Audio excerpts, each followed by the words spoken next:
At dawn on August 14th, 1855, the bed in the master's house was warm. But the woman who slept in it was gone, and something else had taken her place. Mississippi does not keep records of what happened next. The courthouse fire of 1871 erased names, testimonies, and ledgers. But absence is also evidence. And this absence, this silence, has teeth. The plantation was called Hollis Ridge, perched above the Yazoo River like a watchful eye. White columns, iron bells, a chapel built before the slave quarters, as if God needed priority over shelter. The master, Elijah Hollis, was a deacon, a donor, a man whose prayers were quoted in 3 counties. His wife, Margaret Hollis, vanished between the final bell of night prayer and the rooster's cry. No doors were broken, no windows opened, no screams were heard. Only one thing was wrong. A slave named Caleb, property of Hollis Ridge, was found asleep in her bed. Not hiding, not bound, not resisting, as if he had always belonged there. The overseer swore Caleb had been locked in the men's quarters. The keys were still on the nail, the chains untouched. The dogs had not barked. And Margaret Hollis, who had not missed a single morning prayer in 12 years, was nowhere on the grounds. By noon, the church bell rang not for worship, but for judgment. This story has survived only in fragments: a torn sermon page, a missionary's diary, a child's confession written 40 years later in an asylum ledger. Together, they describe something the town refused to name. Not an affair, not a crime of passion, but a contagion. Because this was not the first time Hollis Ridge had buried a woman without a body. Margaret Hollis was known for one peculiar habit. She never walked barefoot, even in summer, even at night. Former house servants described her gliding across floors in thick stockings, as if contact with the earth repulsed her. She washed her hands until the skin split. She slept with gloves beside the bed. And every Sunday, she sat apart from the congregation, close enough to hear, far enough not to be touched. Her marriage to Elijah Hollis had been arranged through church channels, a union of purity and land. No children followed. No miscarriages were recorded. The plantation doctor later admitted, under oath, years too late, that he had been instructed never to write the truth. Margaret's room smelled perpetually of camphor and iron. She was afraid of sleep. Housegirls whispered that she screamed at night, but not words. Sounds. Long, animal sounds, muffled into pillows. When asked, Margaret claimed she was praying. But prayers do not claw at wood. Caleb first entered her room 3 months before her disappearance, not by command, but by accident. He was a carpenter, sent to repair a warped bed frame. He later told a preacher that when he knelt to fix the leg, Margaret whispered his name. He had never told her his name. From that night on, Margaret began requesting him, always through notes left on the staircase. Never directly, never witnessed. The church approved. The master approved. Labor is labor. But the house began to change. Mirrors were turned to the wall. Candles burned during daylight. Scripture verses were nailed above doorways, not for protection, but containment. And in the slave quarters, old men began telling children not to look toward the big house after sunset, because something was walking the halls that did not cast a shadow. On the night Margaret disappeared, the plantation held communion. Witnesses described her as calm, smiling, bareheaded for the first time anyone could remember. She drank the wine with both hands, deeply, and whispered something the preacher refused to repeat. At midnight, the chapel bell rang once. No one pulled the rope. The overseer claimed it was the wind. The slave said the wind does not ring iron. Caleb later described being awakened not by sound, but by pressure, as if the air itself had leaned down onto his chest. He claimed the lock opened on its own, that the hallway smelled like soil after rain, that Margaret stood at the end of the corridor, barefoot, finally touching the floor. She did not speak. She led him to her room. And this is where the records stop being testimonies and become warnings. Because Caleb insisted there was already someone in the bed. Not a body, an indentation, as if the mattress remembered something heavier than flesh. Margaret lay down beside it, then beside him, then, according to his words, inside the space where the weight had been. By morning, Margaret was gone, but the bed was warm, and Caleb could not move. There was no trial. There could not be. A slave in a white woman's bed was not evidence. It was conclusion. But Elijah Hollis delayed punishment for 3 days. 3 days in which Caleb was kept alive, questioned by ministers, doctors, and elders. Each asked the same thing in different words. What did she tell you? Caleb answered each time. She asked me to remember her. This terrified them, because remembrance requires guilt, and guilt spreads. The church elders met in the chapel at night, sealing doors, burning pages from the family Bible. A baptismal pit was filled with lime. The bell rope was cut. Margaret Hollis was declared taken by God. Caleb was declared touched by her sin. He was executed before sunrise. No crowd, no prayer, but something followed the men home. Wives began sleeping in chairs. Children spoke to empty corners. Beds creaked under invisible weight. And the master's house. The master's house was never used again. In 1902, Hollis Ridge was demolished. But the bed survived. It was sold, passed down, repaired, burned, rebuilt. Every owner reported the same thing. The mattress sinks. Not always. Only when someone lies about who they are. Historians call this folklore. The church calls it temptation. But the ground beneath Hollis Ridge still refuses crops. Still smells of iron after rain. Still feels warm at dawn. As if something never finished leaving. As if someone is still waiting to be remembered. In 1929, a junior archivist named Edwin Mercer was sent to catalog church properties across the Yazoo counties. The Great Depression had forced congregations to consolidate, sell land, and, most importantly, surrender their records. Mercer expected dust. What he found was heat. The Hollis Ridge box was mislabeled. Mission Outreach, 1848 to 1856. Inside were no outreach records, only fragments. Sermons with missing paragraphs. Birth registries without names. Confession slips written in different hands, but repeating the same phrase. She asked to be remembered. Mercer noted something else. The papers smelled faintly of iron and camphor, as if stored beside something organic. Something sweating. One document stopped him entirely. A floor plan of the Hollis house, hand-drawn by a minister, annotated with symbols not used in Christian architecture. Circles inside squares. Arrows pointing inward. The bedroom marked not as marital, but as containment. At the bottom, a warning in Latin, badly translated. What is invited will arrive. What is denied will remain.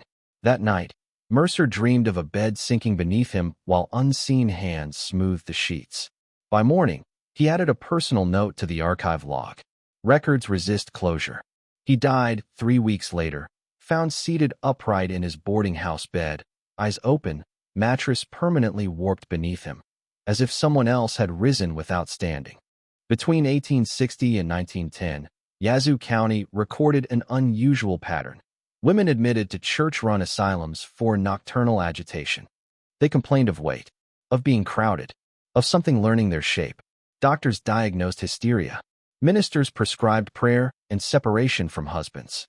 But the women described the same details, independent of race, age, or class. A warm depression beside them, the smell of soil and iron. A voice asking them to stay awake so it would not forget them. One woman, Clara Beauregard, carved words into her bed frame with a spoon. It knows when I lie. She was transferred to an orphanage to work as a laundress. There, children began waking with bruises shaped like hands too large to be human. The matron blamed discipline, but the children described being tucked in by someone who never finished leaving the room. Every building was overseen by the same diocese. Every chaplain preached obedience, silence, endurance. And every bed frame, new or old, was built from reclaimed wood. From Hollis Ridge. In 1872, Reverend Thomas Klein delivered a sermon that was never published, never recorded, and yet quoted for decades by word of mouth.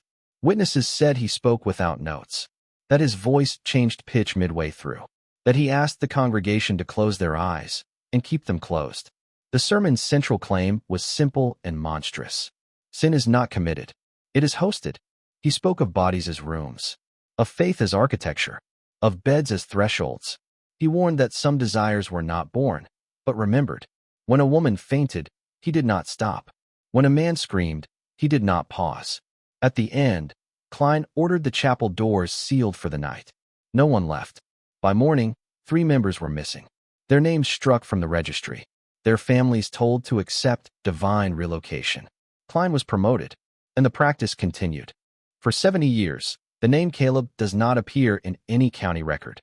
Then, In 1924, it appears carved into the underside of a hotel bed in Jackson, Mississippi. No last name. Just, Caleb remembers. The hotel burned 2 nights later. Firefighters reported mattresses collapsing inward as they soaked them, absorbing water like soil. A black preacher named Isaiah Moore connected the carving to an oral history passed down among field hands. A story of a man who was not punished for what he did, but for what he was made to hold. Moore preached one sermon on it. Only one. He said, "Some sins are planted, and they grow mouths." He was found dead in his sleep.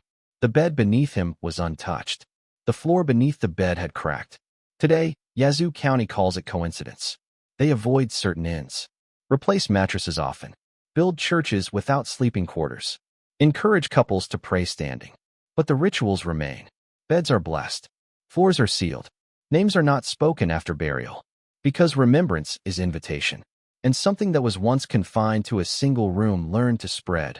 Through wood, through silence, through obedience dressed as faith. Hollis Ridge is gone. But the architecture survived. And every night, somewhere in Mississippi, a bed sinks slightly, as if waiting for someone to lie.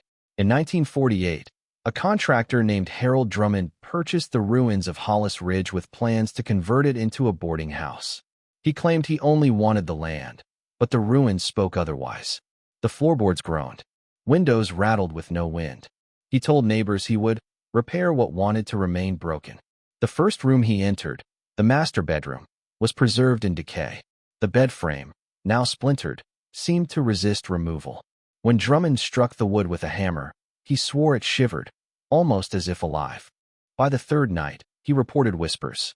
Not voices, but patterns, like syllables repeating behind closed doors, urging him to remember. He slept in his car. The workers refused to stay after dusk. They described mattresses sinking under invisible weight, chairs rocking themselves, and the smell of iron in rooms that had never had plumbing. Harold attempted to remove the bed. Tools bent. Nails snapped. The bedboard split, revealing a hollow cavity lined with letters, charred, waterlogged, ink smeared. The notes were unsigned but described the same command. Lie down and remember me. The bed had waited 93 years, and it had not forgotten. In 1935, an orphan named Lucille Grayson was sent to a church-run home in Yazoo County. She later described a room where shadows moved like living hands, and the sheets seemed to curl around her body. Lucille refused to sleep. Staff insisted she had nightmares. She insisted they were truths. She claimed a woman with pale skin, barefoot, gloved hands pressed to the mattress, spoke to her at night. Not in words, but in presence. The child recorded this in journals, later confiscated and lost. Lucille's life after the orphanage was brief. She became a laundress for a wealthy congregation, always avoiding beds built from reclaimed wood. She died in 1947, insisting on sleeping in a chair beside the hearth. Her death certificate notes sleep deprivation complications, but the local doctor, when asked years later, whispered she wasn't sleeping. She was keeping a guest calm. And the guest, the bed, had grown restless. In 1950, 2 historians from the University of Mississippi traveled to catalog Hollis Ridge's remaining documents. Their names, Margaret Sinclair and Thomas Avery. They arrived to find all Hollis records, deeds, diaries, and letters, shredded, burned, or waterlogged. But in the ashes, they discovered one surviving notebook, its spine twisted and scorched. It was written by Margaret Hollis herself. The pages described a bed that could hold memory, a man who carried her presence, and a secret ritual of absence, performed nightly by ministers and masters alike. Sinclair and Avery attempted to transcribe the text. By the 4th page, Avery complained of pressure on his chest, a scent of camphor, and the faint sound of breathing beside him. Sinclair recorded it in her notebook. Thomas swears someone is lying next to him. There is no one. By the next morning, Avery had vanished. No trace. The notebook remained, but pages moved when no one touched them. The archive whispered, "Do not read aloud. Do not lie down." Sinclair refused to leave it behind. She locked the notebook in her home and placed boards over her bed. But the mattress sank nightly. Hollis Ridge was not unique. Subsequent investigators noticed a pattern. Beds imported from Mississippi plantations sank under invisible weight. Chapels with former Hollis Ridge ministers reported similar disturbances. Children and servants in these buildings spoke of a presence that demanded acknowledgement. By 1952, folklorists were calling it a regional phenomenon, but the language shifted. No one used ghost. No one used haunting. Instead, they called it remembrance. The bed had become a vector, a repository of unrecorded sins, of desires refused and received, of institutional control that survived destruction. Anyone who encountered it was changed. Sleep became dangerous. Lies became physical. Memory was contagious. And the bed, it seemed, was teaching new hosts how to remember. Margaret Hollis, once untouchable and ethereal, emerges through the fragments of history not as a victim, but as guardian, warden, and contagion. Her body vanished, but her agency did not. She had learned to convert desire into presence, obedience into weight. Her room, the bed, became a keystone of terror. Caleb had been the first vessel, but not the last. Each new person who entered, each new historian, worker, or child, became a temporary host for her memory, her command. And the master's house, destroyed, sold, repurposed, never severed the chain. Hollis Ridge taught a grim lesson. A sin unspoken is never gone. It sleeps. It waits. It chooses who lies next. The bed's memory was infinite. Its knowledge persistent. Its hunger relentless. Even decades later, the inhabitants of Yazoo County whispered warnings, unknowingly protecting themselves. Do not lie. Do not touch the sheets.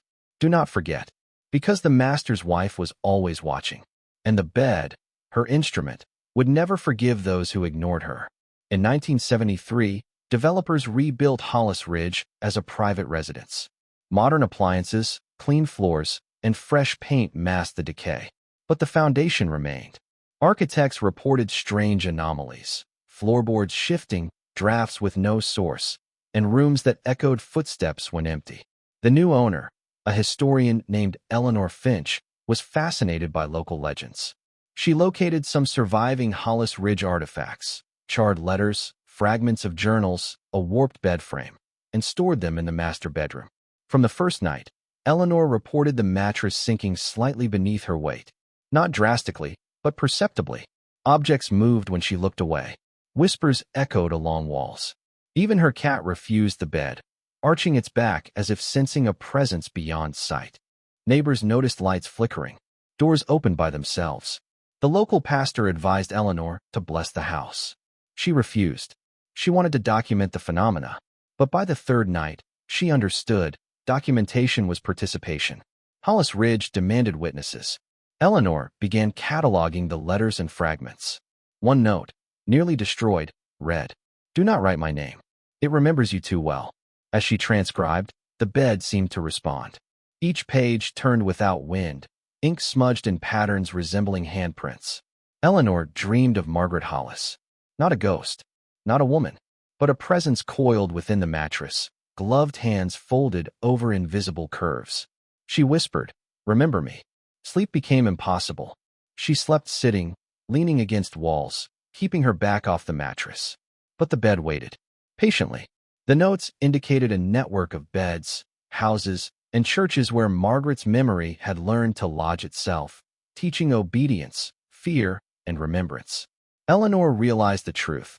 Hollis Ridge was not a location. It was a method.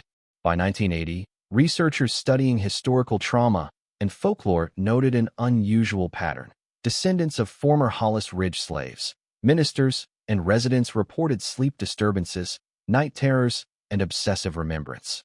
Psychologists labeled it a regional anxiety, a form of intergenerational trauma. But Eleanor knew better. She had felt it.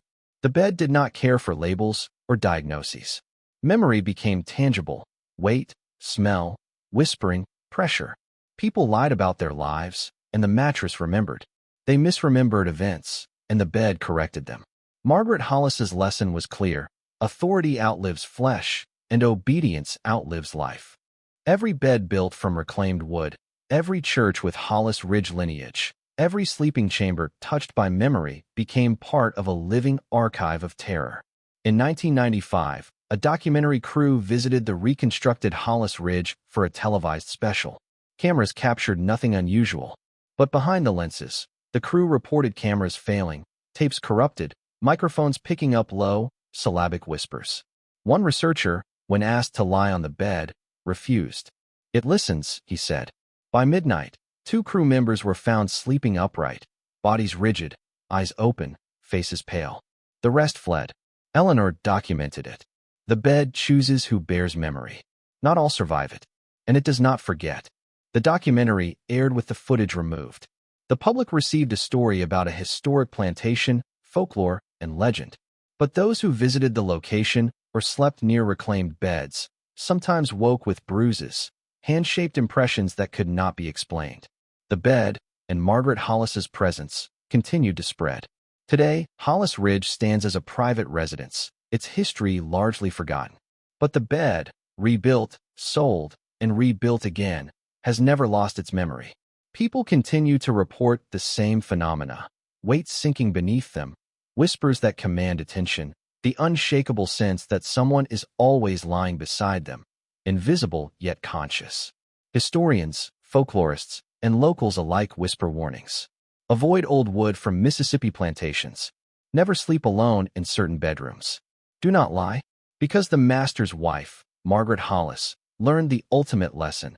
Flesh is mortal, but memory is infinite.